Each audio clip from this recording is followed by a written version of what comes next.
I would have the off season where I would be super into it for I'd say like 3 to 4 months, and then the season, once our off season program started, and then training camp and like the season would hit, I would just have to fully focus on football. So it was kind of like I would do little 3 4 month spurts where I would just uh, have tons of conversations and meetings and stuff. But I don't know. Probably again like the last 3 to 4 years that I played. Uh, it was just trying to learn as much as I could.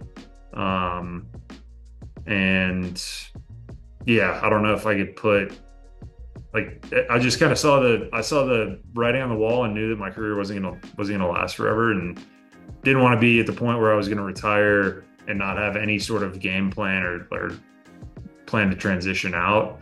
So I wanted to make sure I kind of stayed ahead of the curve.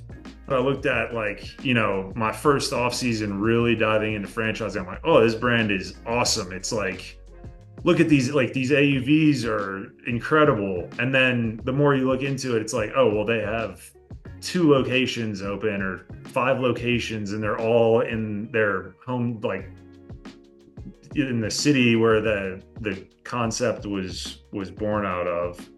Or like the leadership team, who there's just so many different things that like play into it, and I just knew early on that there's so much that I didn't know.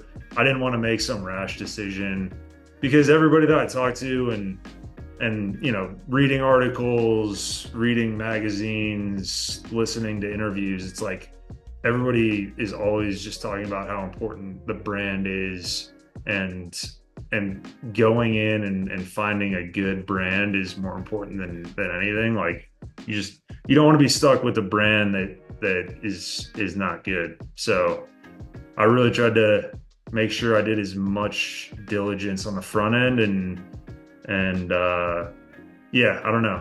I'm